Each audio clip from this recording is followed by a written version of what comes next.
Bismillahirrahmanirrahim. Assalamualaikum warahmatullahi wabarakatuh.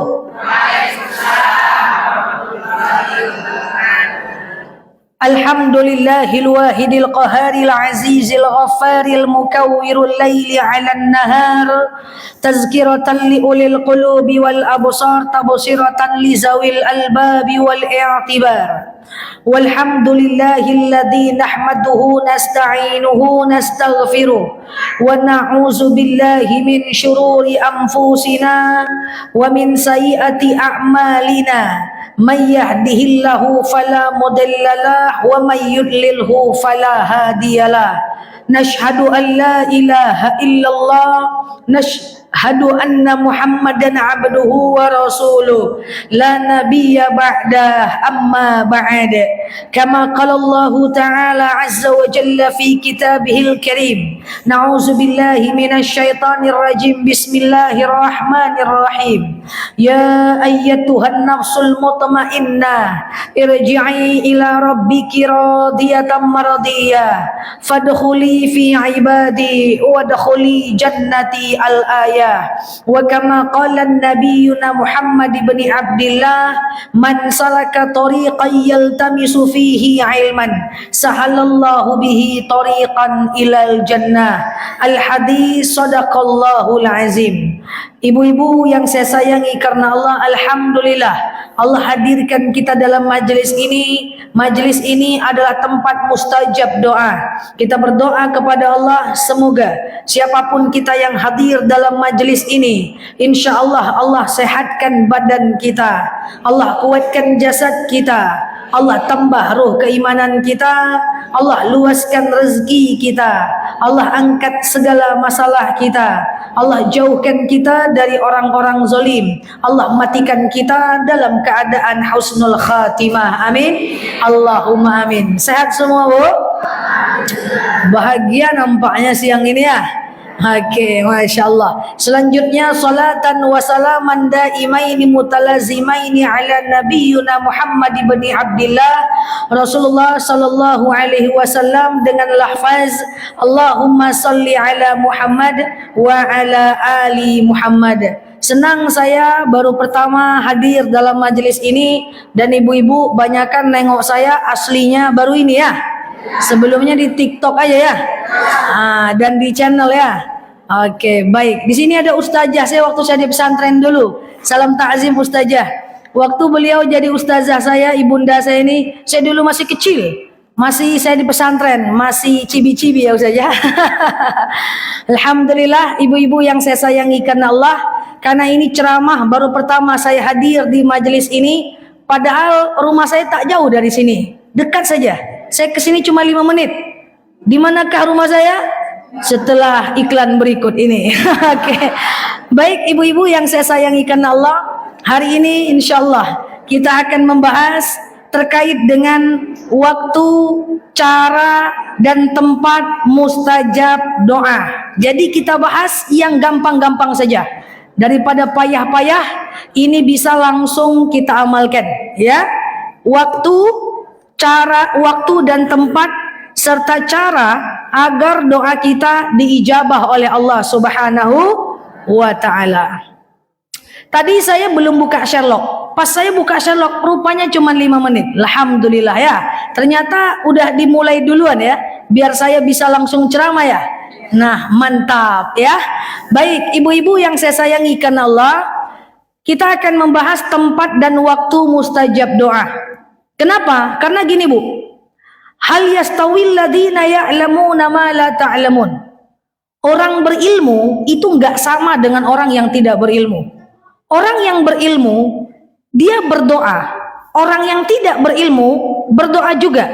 Cuman masalahnya kalau ada orang berilmu itu dia akan tahu tempat-tempat mustajab doa sehingga doanya itu dijawab oleh Allah.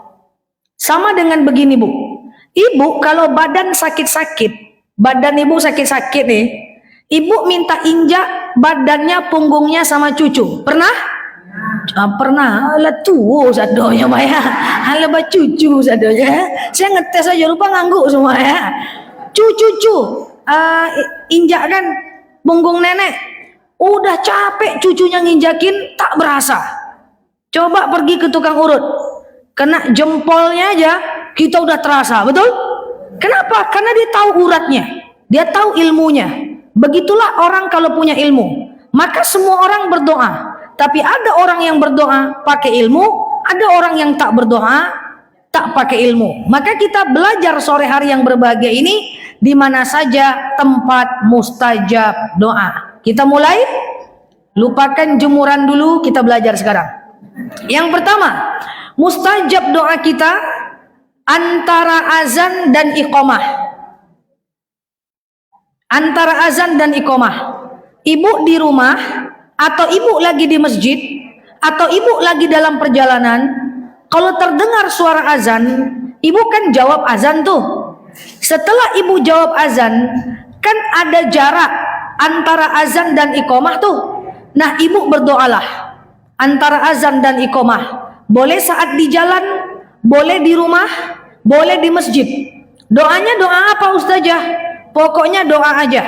Pakai bahasa Indonesia juga boleh. Dimanapun posisinya. Ustazah, apakah berdoa harus nutup aurat? Tidak. Apakah berdoa harus menghadap kiblat? Tidak. Apakah berdoa harus ngambil wudu? Tidak. Jadi boleh dalam keadaan apapun. Cuman kalau ngambil wudu sunnah, nutup aurat sunnah, saat berdoa menghadap kiblat sunnah, tapi tidak harus. Jadi biasakan diri kita saat azan berkumandang, jawab azan, doa sedikit baru sholat. Cocok? Gitu. Mustajab itu. Oh iya, serius belajar nampaknya Pak ya. Yang kedua, serius betul belajar ya. Nggak bergerak sama sekali ya. Itu antara azan dan iqamah. Pokoknya ibu doa aja. Kan masih banyak yang perlu kita doakan. Anak yang maksiat perlu kita doakan. Suami yang belum sholat perlu kita doakan. Hutang berserak-serak perlu kita doakan. Doalah. Ya, menantu tak sesuai keinginan hati perlu kita doakan, gitu ya. Nah, itu yang pertama. Yang kedua, mustajab doa kita saat hujan lebat. Ini dalam kitab Ta'limul Muta'alim karangan Imam Zarnuji. Jadi hujan lebat itu kadang-kadang ibu suka duduk depan rumah, ibu tatap air hujan yang jatuh, teringatnya masa lalu, bukan masa depan. Menung aja. Nengok hujan rintik-rintik, nengok aja cucuran air. Jadi kalau berdoa itu saat hujan lebat itu mustajab. Doanya boleh pakai bahasa Indonesia, boleh pakai bahasa Arab. Jadi hujan lebat itu luar biasa. Apalagi hujan lebat dalam majelis taklim pula. Wah, hari Jumat pula. Wah, itu udah berkali-kali lipat itu. Nanti kesimpulannya kita taruh di akhir. Oke, satu-satu dulu. Jadi hujan lebat itu mustajab. Oke? Yang ketiga lagi. Mustajab doa kita saat petir berbunyi. Tahu petir? Patui.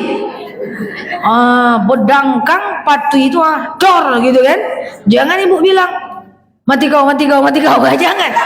Ibu langsung doa. Ya, langsung doa, ya Allah upgrade lah suamiku, ya Allah itunya modelnya ya Allah, misalnya kan. Upgrade bukan ganti. Langsung doa, Rabbi habli minas salihin, ya Allah jadikan anakku anak yang soleh misalnya. Jadi hujan lebat, petir pula, dua itu tempat mustajab doanya. Nanti kita simpulkan di akhir. Oke? Ini diingat-ingat ya, nanti saya lupa pula apa yang saya cakap ini. Nomor berapa lagi? 4. Catat ya. Nomor 4. Mustajab doa kita saat sujud terakhir ketika mau habis sholat. Baik sholat sunnah maupun sholat wajib. Kan ibu sujud terakhir tuh sebelum Allahu Akbar at-tahiyatul gitu kan.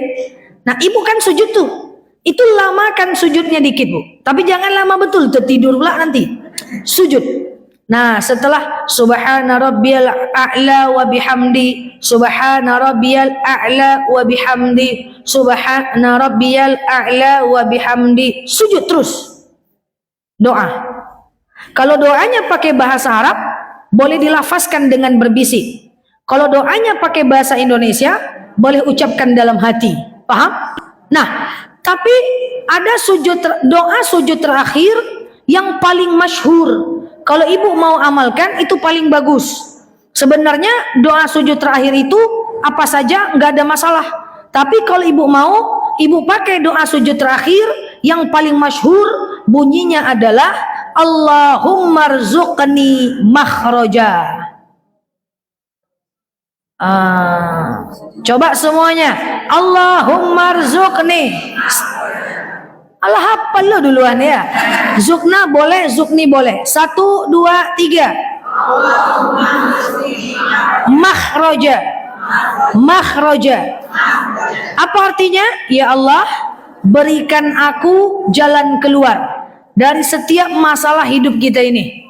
Kan kita ini banyak aja masalah kan? Ini wajah penuh masalah semua nih kan? Itu doa. Baca 11 kali. Boleh 3 kali, boleh 1 kali, boleh 2 kali, terserah. Sujud terakhir, setiap mau habis sholat, itu doa kita mustajab. Jadi lamakan sujudnya. Allahumma rzuqni makhraja, Allahumma rzuqni makhraja, Allahumma rzuqni makhraja, 11 kali. Doa yang lain boleh ustazah? Boleh. Misalnya doa anak soleh, Rabbi habli minas salihin, Rabbi habli minas salihin. Atau doanya dalam hati boleh enggak? Boleh. Tutup bibirnya, ucapkan dalam hati. Ustazah, kalau sholat berjamaah boleh enggak dilamakan sujudnya? Misalnya nih, Allah, kita kan sujud nih terakhir. Imamnya kan udah duduk tuh. Allahu Akbar. Gitu ya? Ibu tetap aja sujud, enggak apa-apa. Tapi jangan lama betul. Udah selesailah imamnya, udah ngopi pula imamnya, ibu sujud terus. Jangan. Ya sedang-sedang saja. Cari doa yang paling prioritas. Oke? Terserah mau doanya apa.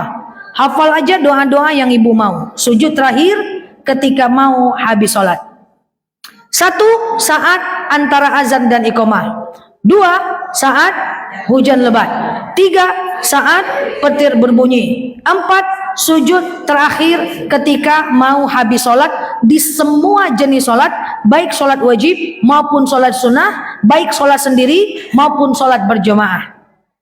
Nomor 5, mustajab doa kita saat mendekati azan subuh.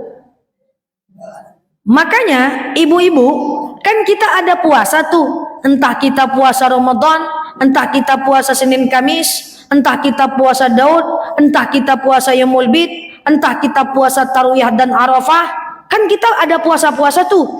Banyak yang nanya sama saya, Ustazah, saya puasa kalau nggak sahur gimana? Saya jawab, sahur tidak syarat sahnya puasa. Jadi kalau puasa tidak sahur tidak apa-apa. Yang penting niat. Hanya saja kalau kita tidak sahur, kita akan kehilangan 3 kelebihan. Yang pertama, sahur membedakan diri kita dari orang Yahudi. Jadi orang Yahudi itu puasa tapi nggak sahur, kita puasa sahur, kan gitu kan. Yang kedua, dalam sahur ada berkah. Makanya sahur itu kalau bisa kita lakukan karena ada berkah dalam sahur. Saya cepat betul? Cepat betul? Nah, yang ketiga, saat kita sahur menjelang azan subuh, itu doa kita mustajab. Nah, jadi Bu, usahakan bangun sebelum subuh, Bu. Menjelang azan tuh, Bu, kan ada orang ngaji-ngaji di masjid tuh, Bu. Ibu doalah tuh. Doalah tuh yang orang ngaji-ngaji di masjid. Itu mustajab, mendekati fajar. Banyak kan tempat mustajab doa? Masya Allah. Yuk kita lanjut ya. Udah nomor berapa lagi? No, jangan marah, saya cuma nanya. Nomor. Siap ya. Nomor berapa lagi? Dirubah. Nomor 6. Mustajab doa kita menjelang azan maghrib di waktu Kamis. Hari Kamis menjelang Jumat, pergantian waktu dalam Islam itu kan dimulai dari maghrib. Jadi Kamis maghrib itu kan udah Jumat, betul? Sampai Jumat maghrib.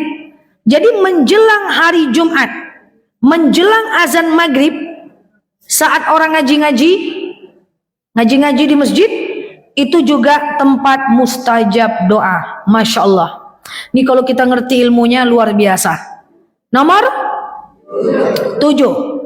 Mustajab doa kita saat sedang puasa sunnah. Saat sedang puasa sunnah. Banyak yang nanya sama saya kayak gini, Ustazah, boleh nggak saya puasa untuk anak saya biar dapat kerja? Ustazah, boleh nggak saya niat puasa agar anak saya sembuh? Ustazah, boleh nggak saya niat puasa tujuannya adalah supaya suami saya dapat kerja? Saya bilang, nggak gitu konsepnya.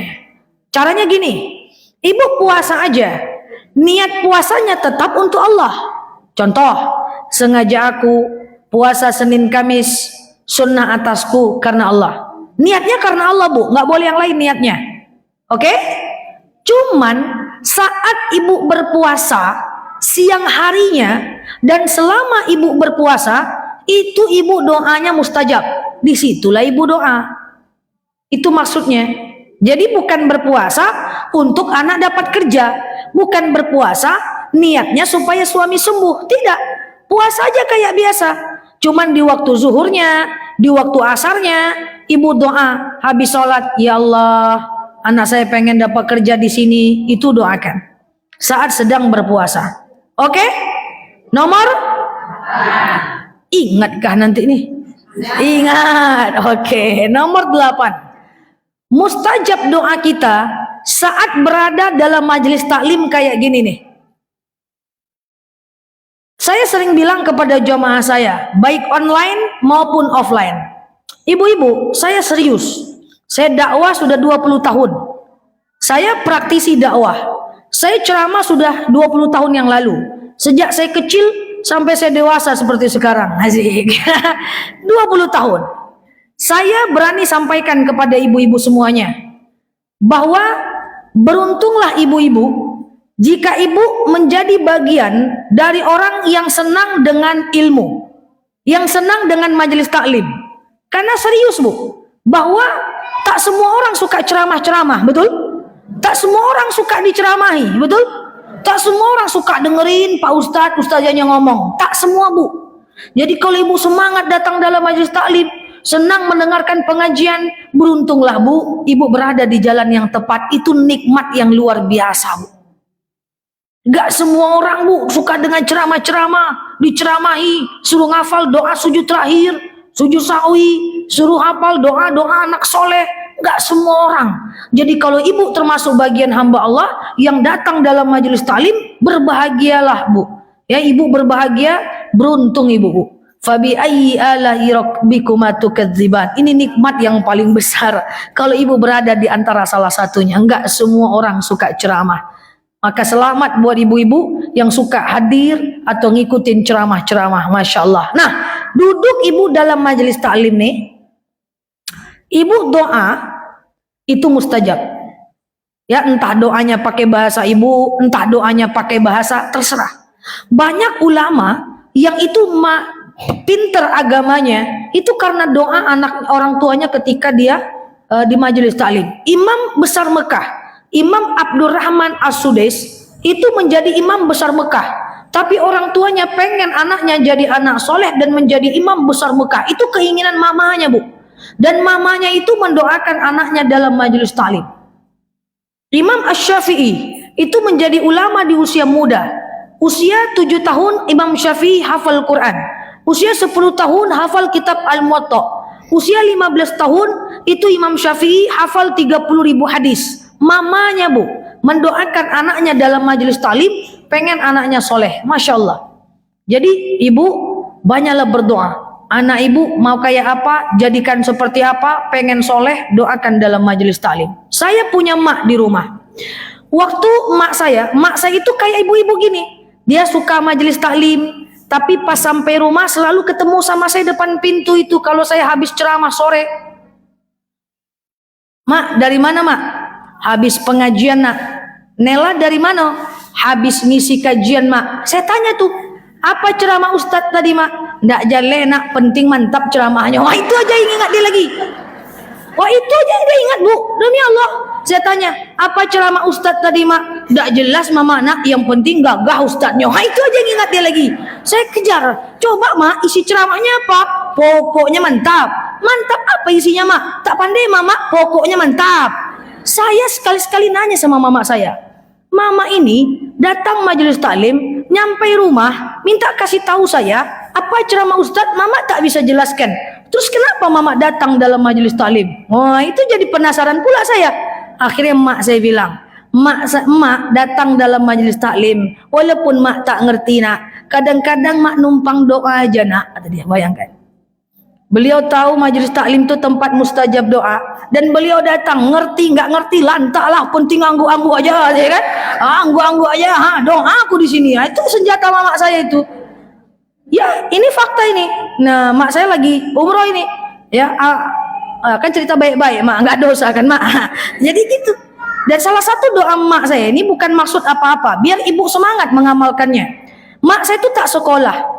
Memang saya sekolah. Oh, Ustazah Nela ini doktor, berarti maknya profesor. Tidak. Mak bapak saya SD tak tamat. Dulu SR namanya, Bu. Ibu ada SR sini? Sekolah rakyat.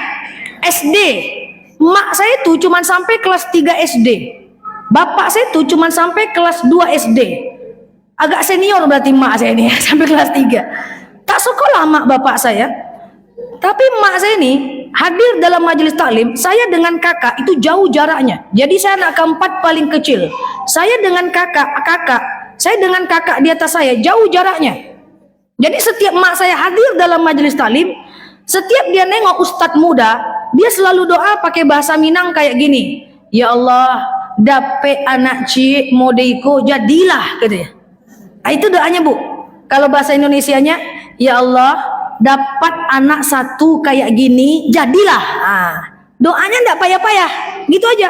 Dia tengok ustadz, ya Allah, andailah dapat anak kayak gini, ustadz nih satu, jadilah. Sekarang saya tanya, jadi enggak? Jadi kan? Ada anaknya jadi ustazah kan? Lalu diprotes sama kakak saya. Apa kata kakak saya? Doa mak salah mak. Ngapa gitu? Kok mak cuman bilang satu? Kan satu cuma jadinya. Jadi kakak dan abang saya bukan ustadz dan ustazah. Cuma satu jadinya. Apa yang pengen saya ceritakan di sini? Yang pengen saya ceritakan, percayalah bahwa tempat-tempat mustajab doa yang saya sampaikan hari ini, insya Allah bisa. Ya, doa itu pakai bahasa Indonesia boleh. Enggak mesti pakai bahasa Arab, kecuali kalau kita mau. Oke? Lanjut. Sebelum lanjut, nomor 1 apa tadi? Lupo. Antara azan dan iqamah. 2, hujan lebat. 3, marah-marah saat petir. Yang keempat, sujud terakhir. Yang kelima, menjelang subuh. Yang keenam, menjelang maghrib. Yang ketujuh apa? Puasa sunnah. Yang kedelapan, majelis taklim. Yang kesembilan, ibu-ibu, mustajab doa kita kalau kita sedang menahan marah. Jadi marah itu ditahan, jangan dilepas. Dalam kitab Ihya Ulumuddin karangan Imam Al-Ghazali dijelaskan bahwa sekali kita marah, setan masuk dalam dada kita. Nah, setan itu apa kerjanya? Ada 2 kerjanya. Pertama, menambah kemarahan kita dengan menutupi mata kita dari orang yang kita marahi, kebaikan orang yang kita marahi, dan membuka mata kita dari keburukan orang yang kita marahi. Jadi kalau kita marah dengan orang, yang nampak buruknya aja, baiknya hilang. Betul? Tapi kalau marah ditahan, kita doa itu mustajab. Makanya hati-hati. Ucapan orang tua kepada anaknya ketika marah mustajab, walaupun salah. Hati-hati kalau marah dengan anak, Bu. Imam As-Sudais, orang tuanya makan. Imam besar Mekah sekarang masih hidup. Kalau sholat subuh kita di Masjidil Haram, beliau jadi imamnya. Orang tuanya makan, diambilnya tanah, dimasukkannya dalam tempat makan orang tuanya. Sakit hati orang tua, lagi lapar, ada tanah dalam tempat makan. Apa kata maknya? Saja'alukal imam al-Makkah, kusumpahkan kau jadi imam Mekah. Jadi bu, wallahi. Lain orang kita kalau marah, kayak bapak kau kelakuan kau nak, patutlah mirip sama bapak. Macam hantu kau nak, macam hantu. Ditangkap sini, terbang sini. Tangkap sini, terbang sini. Ada lagi orang tua marah, kalau kayak gini kau nak, takkan nikah kau nak. Ada kejadian. Nauzubillah, istighfar, tak boleh. Tapi kalau menahan marah, jadi ustaz lah kau nak, tu baru mantap.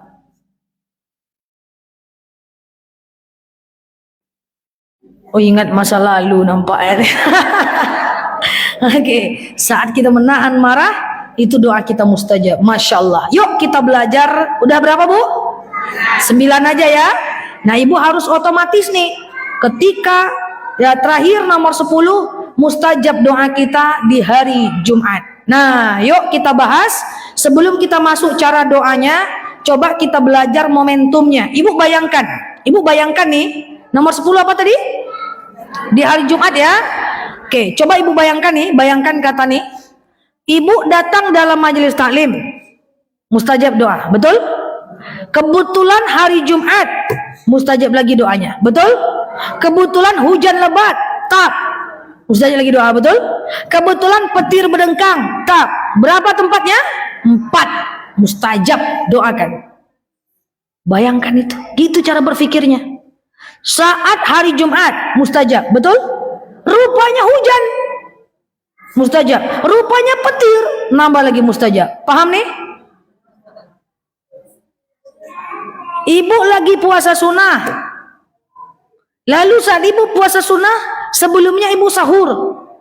Doa ibu, saat sahur hujan, petir, mustajab. Ibu lagi misalnya antara azan dan iqamah. Ketika antara azan dan iqamah, ibu berdoa. Kebetulan tuh di hari Jumat. Coba gimana? Paham nih? Jadi double. Inilah investasi doa. Masya Allah, tabarakallah. Itulah gunanya ilmu. Jadi waktu tuh nggak hilang gitu aja. Ini diingat-ingat nih. Jangan sampai kayak kata jemaah saya udah ingat ceramah ustazah tuh. Udah saya tempel depan TV tuh sampai saya tidak menengok itu aja. Nah, jadi kan? Pas hujan lupa saya udah berhenti hujan tuh. Saya jauh-jauh aja bercanda, suruh hujan aja lagi bu. Nah, jadi jangan lupa, ini harus otomatis. Antara azan dan iqamah langsung doa, hujan lebat langsung doa. Karena doa sejinul mukmin. Doa itu senjata bagi kaum mukmin. Ya, masya Allah. Nah, yuk kita bahas. Udah paham kita tempat mustajab doa? Paham ya? Sekarang kita bahas gimana cara berdoa yang benar. Oke, gimana cara berdoa yang benar? Yang pertama, kita mulai. Berdoa itu usahakan detil, spesifik, jelas. Doa jangan ngambang. Contoh kita berdoa, ya Allah, jadikan anakku anak berbakti kepada nusa, bangsa dan agama. Itu teks undang-undang tuh ada doa itu doa. Contoh doanya, ya Allah, saya pengen kali jadi anak punya suami yang soleh. Itu belum jelas. Jadi doa itu bu, semakin spesifik, semakin mustajab. Contoh, ya Allah, saya pengen punya anak yang soleh.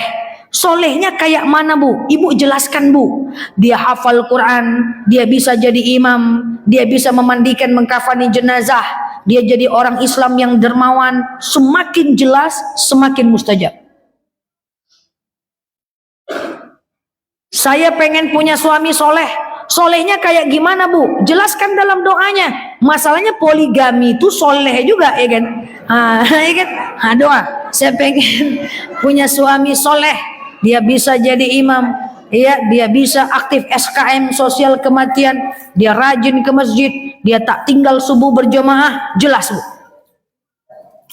Doa minta rezeki, ibu minta rezeki, Pernah nggak ibu sebutkan angkanya? Pernah nggak minta rezeki sebutkan angkanya? Patutlah, patutlah. Ini saya jelaskan ini ya. Sahabat Rasulullah, sahabat Rasulullah, kok ketawa ya?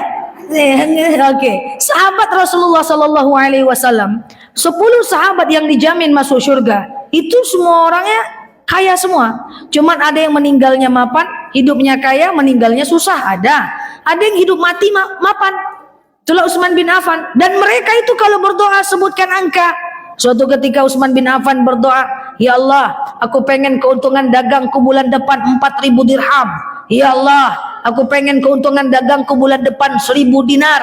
Itu bu, datang kita berdoa, ya Allah, aku pengen rezeki saya seluas samudra, sedalam lautan, sebanyak rintitan air hujan. Puisi mak.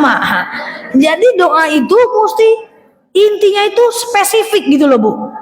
Ya, kalau ibu tidak mau menyebutkan angka dan tabu, saya nggak ngerti kok berdoa jadi tabu. Ibu sebut aja bilangan zakat. Zakat itu kan 2,5% dari penghasilan suami ibu atau penghasilan ibu kan? Ibu bilang aja zakat.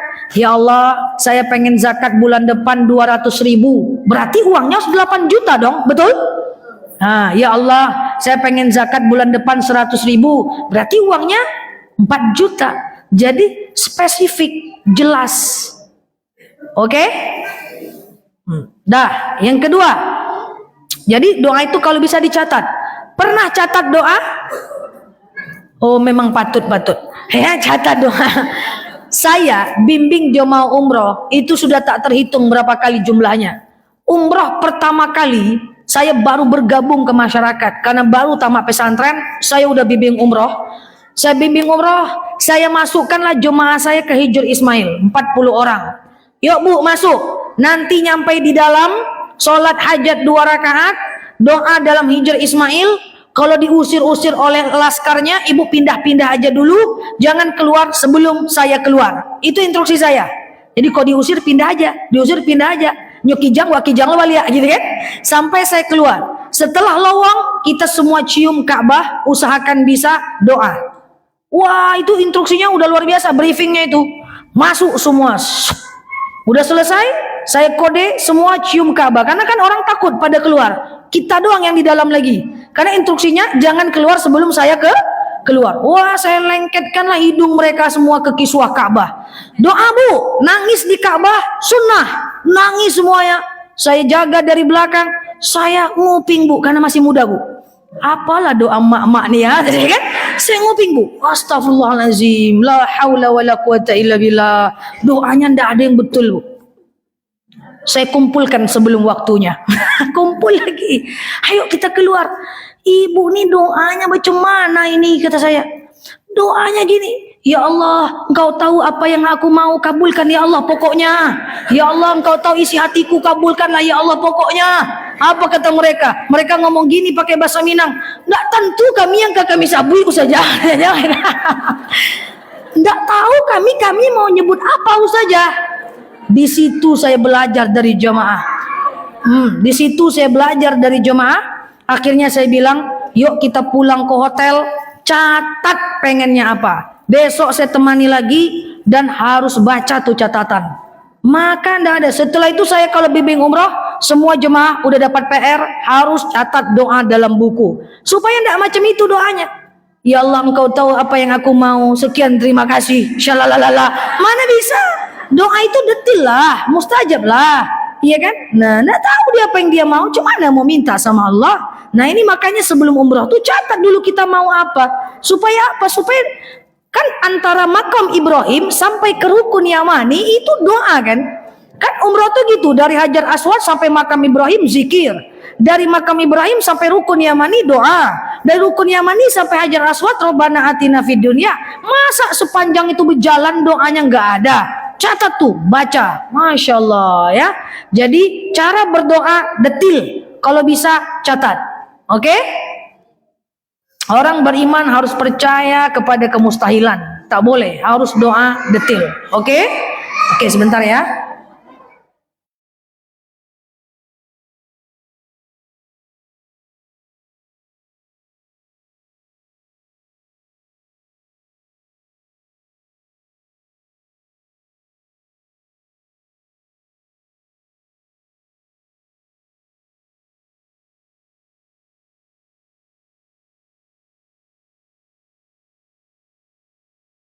ya. Oke. Pertama apa tadi? Harus detail. Oke. Yang kedua, doa itu usahakan jangan mondar-mandir. Garis lurus, jangan pelentang-plenong. Apa tuh bahasa saya? Mondar-mandir nggak jelas. Ini doa yang salah. Ini dalam hadis Bukhari Muslim tak boleh seperti ini. Contoh doanya gini. Ya Allah, aku pengen umroh tahun ini ya Allah, jika engkau kehendaki ya Allah. Aku rindu dengan Ka'bahmu ya Allah. Tapi kalau kau tak izinkan, aku ikhlas ya Allah. Itu tidak boleh. Itu doa itu. Pernah ya dengan doa kayak gitu? Itu kan tebak saya. Doa mondar-mandir. Ya Allah, jika engkau berkenan, aku pengen umroh tahun ini ya Allah. Kalau enggak apa-apa doa ya Allah. Enggak bisa itu. Cukup doa tuh gini aja. Ya Allah, saya ingin umroh tahun ini ya Allah. Aku rindu dengan Ka'bahmu ya Allah.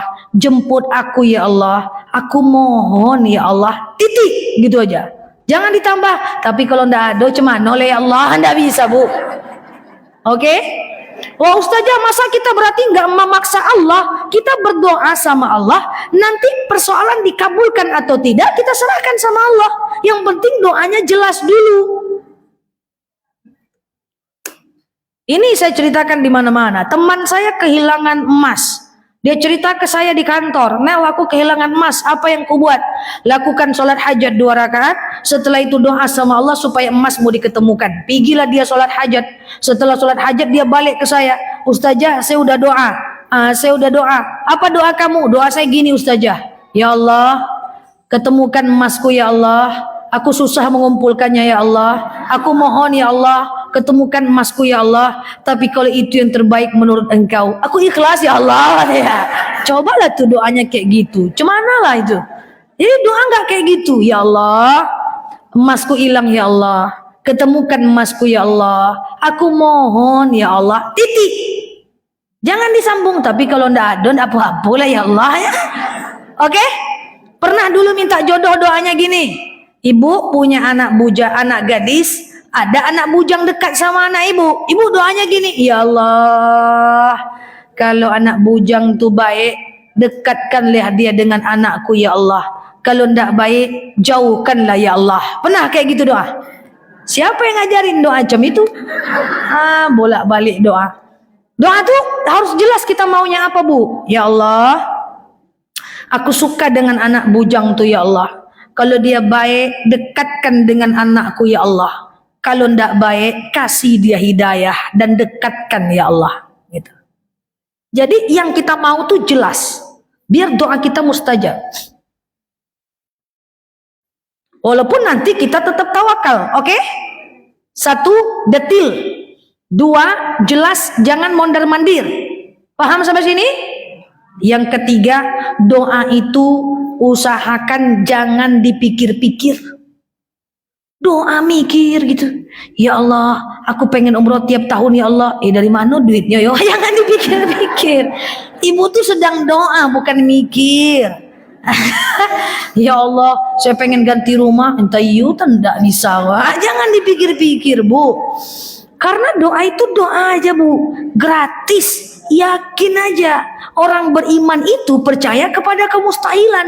Bukankah Allah pernah berjanji, "Idza arada syai'an ayyakula lahu kun fayakun." Bu, orang semakin tinggi doanya, berarti semakin mantap tauhidnya, berarti dia tahu Allah itu maha baik dan berbaik sangka kepada Allah. Tapi orang kalau doanya rendah, berarti dia bersuuzon kepada Allah. Dia nggak yakin Allah maha baik. Jadi semakin tinggi doa kita, semakin mantap tauhid kita. Kalau kawan saya bilang, tandanya kita nggak tahu diri dong Nel. Masa doanya banyak? Malu dong sama Allah. Justru Allah yang malu. Dalam sebuah hadis dijelaskan, kalau tidak mengabulkan doa hambanya. Maaf, orang non muslim aja Allah kasih. Masa orang beriman macam jemaah saya nggak Allah kasih? Cocok? Orang non muslim saja dikasih Allah kenikmatan. Masa kita tidak dikasih? Orang-orang yang senang berdoa itu Allah sayang. Karena kita berdoa bukan karena kita sekedar doa aja, tapi itu bukti kita berharap dan menghamba kepada Allah Azza wa Jalla. Tenang, ad-du'a tughayyiru takdir. Doa itu bisa merubah takdir. Doa sejunul mukmin, doa itu senjata bagi kaum mukmin. Beberapa waktu yang lalu kejadian nyata, saya tak sebut nama. Ada teman saya sakit kanker, divonis usianya cuma 5 tahun. Saya duduk sini, teman saya duduk sini, teman yang lain duduk sini. Kami bertiga kumpul bertiga makan siang. Lalu dia cerita sambil nangis-nangis pengen curhat. 5 tahun lagi Nel, saya itu bakal nggak ada. Divonis maksimal usia saya cuma 5 tahun. Saya bilang, orang beriman percaya kepada kemustahilan, berobat baik-baik, doa banyak-banyak, kumpulkan amal banyak-banyak. Kita nggak tahu, jangan-jangan kamu 5 tahun, saya besok pagi. Kan kita nggak ada yang tahu, betul? Rupanya besok pagi dapat kabar teman saya yang di sini meninggal kecelakaan. Duluan yang mana? Duluan yang mana? Paham ya? Jadi ini yang saya maksud dengan ini ibrah saja. Semoga teman saya dalam keadaan baik-baik di sana. Dan ini yang saya maksud bahwa orang beriman kepercaya kepada kemustahilan. Jadi doa nggak usah banyak-banyak mikir. Doa tuh doa aja. Ya Allah, saya pengen suami saya soleh, tapi tak bisa tanda lah tuh. Jangan gitu Bu. Ya Allah, banyak kali mikir-mikirnya. Ya Allah, saya pengen kali anak saya berubah jadi anak soleh. Tak bisa tanda, kelakuannya kayak gitu, ragu saya jadinya. Itu tidak boleh. Ingat Bu, bahwa ibu ini adalah orang dalamnya Allah. Anak ibu akan mendapatkan ridho Allah kalau ibu ridho sama anak, dan anak ibu akan mendapatkan murka Allah kalau ibu murka sama anak. Pandang anak dengan kacamata baik. Kalau mereka salah, maafkan mereka, ridhoi mereka sepahit apapun yang kita rasa. Kasihan mereka Bu, kalau kita nggak ridho. Saya kayaknya masih muda kan, jadi saya punya teman yang masih muda. Banyak emak-emak teman saya itu, bapak-bapak teman saya itu jamaah saya. Kadang dia curhat tentang teman saya kepada saya, karena saya ustazanya, jadi wajar dia curhat. Saya itu saja tak mau lagi ngomong sama teman ustazah itu, kata dia. Kenapa Pak? 1 kata saya 10 kata dia. Saya ngomong begini melawan dia. Saya bilang please Pak, dia teman saya. Apapun kondisinya, tolong maafkan teman saya. Karena gimana? Karena kalau Bapak murka, teman saya akan susah dunianya. Tapi kalau Bapak ridho, maka insya Allah teman saya akan baik dunianya. Doakan saja. Selagi Bapak masih buruk memandang anak, maka dia akan semakin buruk. Ada karakter orang tua yang dia selalu kasihan sama anaknya dan memandang anaknya tuh susah terus. Padahal anaknya tak susah, tapi saking kasihannya dia pandangnya susah terus. Nanti anaknya jadi beneran susah. Jangan. Ibu harus berbaik sangka. Anak yang sekarang maksiat bisa jadi menjadi suatu anak yang paling taat suatu hari. Betul? Jangan putus asa dengan rahmat Allah. Ingatkan, doakan. Ingatkan, doakan. Ridhoi anak apapun kondisinya. Itu pesan saya. Tapi kalau pesan saya kepada anak, saya ceramah-ceramah di kampus, di sekolah-sekolah, tentu sebaliknya. Kalau pengen dunia, maka ambil perhatian orang tua.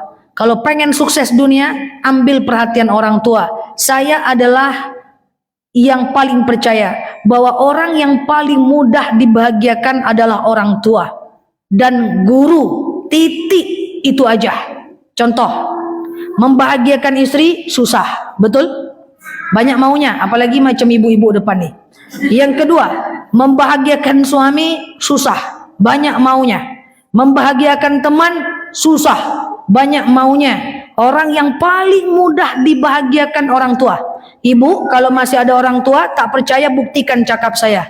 Pulang dari sini, ibu mampir ke kedai, ke toko, ke tempat makan, coba ibu beli stick barbecue, rib eye, ada topping mayones, tambah black pepper, sok. Kasih sama orang tua. Mak, mau ini mak. Apa kata dia? Ndak makanan mak di Indonesia, kata dia. Dia taruh harganya 500 juta, ditaruh. Setelah itu ibu pulang ke rumah lagi. Oke mak, ibu pergi keluar lagi. Ibu beli salalawak sama ubi jala. Kalau ndak ini aja mak. Oh kalau ini baru mak suka nih, betul? Orang yang paling bahagia, yang mudah dibahagiakan orang tua. Cuman anak banyak tak paham, itu masalah ya. Nah, tapi apapun kondisi anak, jangan berputus asa, tetap doakan dia. Banyak anak itu yang bertaubat justru saat orang tuanya udah meninggal. Jangan putus asa apapun kondisi anak kita. Tetap paksakan ridhoi mereka. Oke? Nah, terakhir, yang panjang-panjang kali nanti kayak emak saya pula, apa ceramah ustazah? Nggak jelas, penting hitam bajunya. Itu lah kan. Satu, tempat mustajab doa. Tadi udah 10. Dua, cara berdoa, detil, jangan mondar-mandir dan yakin, nggak usah dipikir-pikir. Kemudian terakhir yang ketiga, kayak mana Allah mengabulkan doa kita. Allah itu pasti kabulkan doa kita. Apa dalilnya? Ud'uni astajib lakum. Doa kepadaku akan aku jawab. Coba garansi dari Allah tuh. Doa sama aku kabulkan. Idza sa'alaka ibadi anni fa inni qarib. Ujibu da'watad da'in idza da'an falyastajibuli wal yu'minu bi. Pokoknya kalau doa itu Allah akan kabulkan. Cuman kok doa kita nggak terkabul ya? Dikabulkan. Cuman 3 bentuknya. Nah ini sebagai penutup. 3 bentuk Allah kabulkan doa kita. Yang pertama, Allah kabulkan langsung. Ya Allah, saya pengen kali beli dress code untuk majelis taklim ya Allah. Orang semua pakai dress code, saya belum ya Allah. Kabulkanlah ada rezeki untuk beli dress code ya Allah. Dress code ini belum ya Allah. Tahu-tahu suaminya datang bawa bonus, langsung Allah kabulkan. Itu bisa jadi. Yang kedua, bisa jadi dress code-nya nggak dapat. Allah nggak kabulkan, tapi Allah ganti bentuknya. Ya Allah, saya pengen rezeki ya Allah. Rezekinya tak datang-datang. Maka bisa jadi Allah ganti dalam bentuk yang lain. Contoh, rezekinya nggak dapat. Lutut yang tadi sakit sembuh dia. Suami yang tadi taubat dia. Anak yang tadinya melawan taubat dia. Tadi anaknya yang takutnya nggak lulus dia. Allah ganti bentuknya. Cuman kita yang nggak tahu. Paham nih? Dan kita nggak tahu nikmat yang kita dapat hari ini karena doa kita yang mana. Itu yang harus kita pahami. Jadi doa tuh nggak ada ruginya. Allah kabulkan, kadang-kadang diganti Allah bentuknya, kita yang nggak ngerti. Oke? Selanjutnya, Allah akan kabulkan di yaumil akhir. Jadi doalah sama Allah, pasti akan Allah balas dalam 3 bentuk. Sekarang, di masa yang akan dalam bentuk yang berbeda, atau Allah kabulkan nanti di yaumil akhir. Jangan takut berdoa, karena banyak hal yang perlu kita doakan. Masih banyak anak yang maksiat perlu kita doakan. Masih banyak suami yang maksiat perlu kita doakan. Orang-orang zalim yang perlu kita doakan. Kalau ada orang zalim sama kita, tak boleh didoakan yang buruk, nanti baliknya ke kita. Kalau ada orang zalim sama kita, jahat sama kita, nyindir kita, gak suka sama kita, doakan yang baik. Loh, masa kita nggak usah capek-capek membalas? Allah yang akan membalas dia. In ahsantum ahsantum li anfusikum wa in asatum falaha. Kalau dia berbuat baik, kembali kepada dirinya. Kalau dia berbuat jahat, kembali kepada dirinya. Saya mau doakan yang buruk, nggak usah didoakan buruk, dia tetap dapat keburukan. Itu udah garansi. Jadi semakin banyak kita menanam kebaikan, semakin banyak kita menuai. Semakin banyak kita menanam keburukan, semakin banyak kita menuai. Jadi Bu, kalau ada orang zalim biar Allah balas. Termasuk kita. Kita kalau berbuat baik sama orang, jangan berharap orang itu ya balas. Jarang kalau kita berbuat baik, orang itu balas baik. Jarang. Kadang-kadang jadinya berkhianat sama kita, betul? Jangan harapkan setiap kebaikan kita dibalas oleh orang itu. Itu harapan tak ada gunanya. Harapkanlah kebaikan itu datang dari Allah. Kalau dia yang membalas, apalah, cuman balasan dia. Tapi kalau Allah membalas, jauh lebih besar balasan Allah dibanding balasan dia. Semoga bermanfaat bagi kita semuanya dan semoga kita lebih baik ke depannya, insyaallah. Demikian dari saya. Wallahu a'lam bishawab. Ala hazihi niyah al-Fatihah.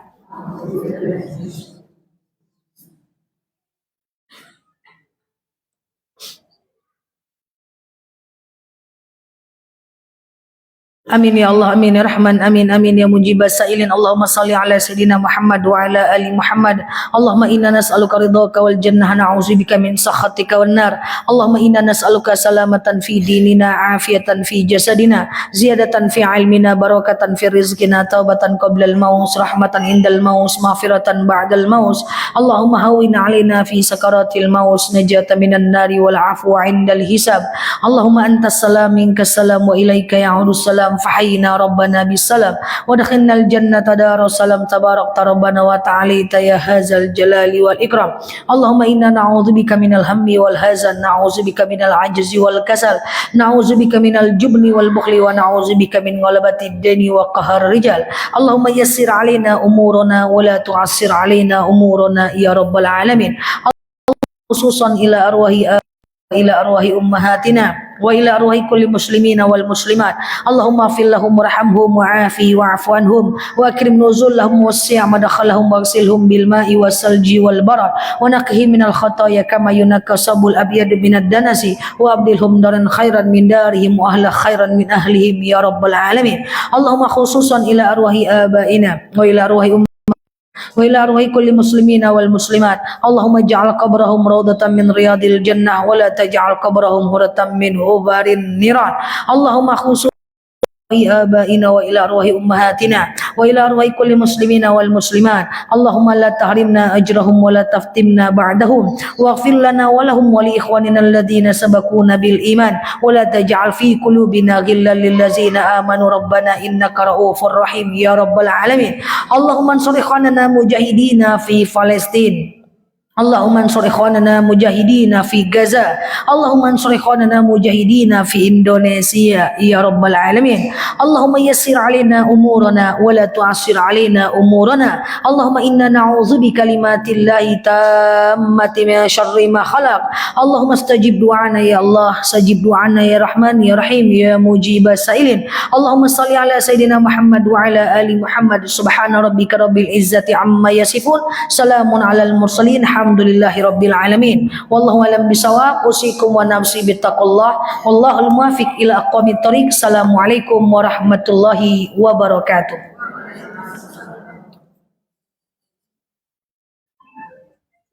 Tafadhol Bu, silakan saja. Halo teman-teman semua, assalamualaikum warahmatullahi wabarakatuh. Sehat ya di sana.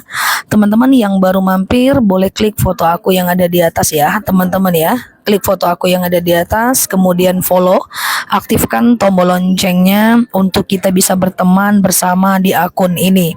Tombol lonceng live dan notifikasi dari videonya. Ya, tutup dulu baru foto. Ibu tuh minta foto ke masjid. Ini kan 8 masjid. 8 masjid. 8 kali berarti. Boleh. Sebentar. Ya.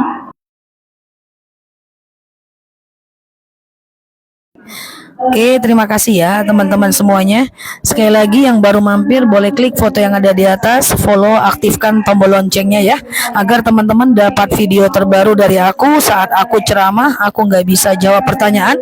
Sampai ketemu di jam 8 malam ya untuk tanya jawabnya teman-teman. Dan semoga kita bertemu lagi di live berikutnya. Guys, ini guruku guys, ini ustazahku waktu di pesantren guys. Nah ini ustazahku ngajar akidah akhlak. Iya. Ngajar akidah akhlak guys, ustazah guys. Ya, tafadhol saja. Ini ustazah. Ini iya, ustazah guys, ustazah aku waktu di pesantren guys, masya Allah ya, ngajarin akidah akhlak. Salam kenal Bu Guru katanya. Juga. Oke, sehat ya teman-teman ya. Oke, untuk tanya jawab jam 8 pagi, jam 8 malam ya. Nanti sore aku ada kajian, tapi sepertinya cukup banyak anak-anak kalau nanti sore ya, teman-teman. Tapi aku usahain ya. Sampai ketemu paling lama hari ini jam 8 malam ya, teman-teman. Sehat selalu teman-teman di sana.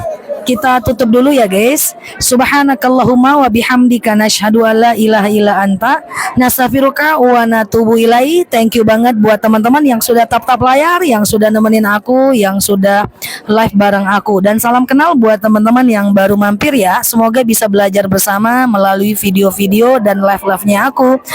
Oke, Nelaluki di sini sampai paham. Assalamualaikum warahmatullahi wabarakatuh. Bye bye. Oke, aku matiin ya teman-teman ya. Wah, udah ngantri mau foto guys. Oke.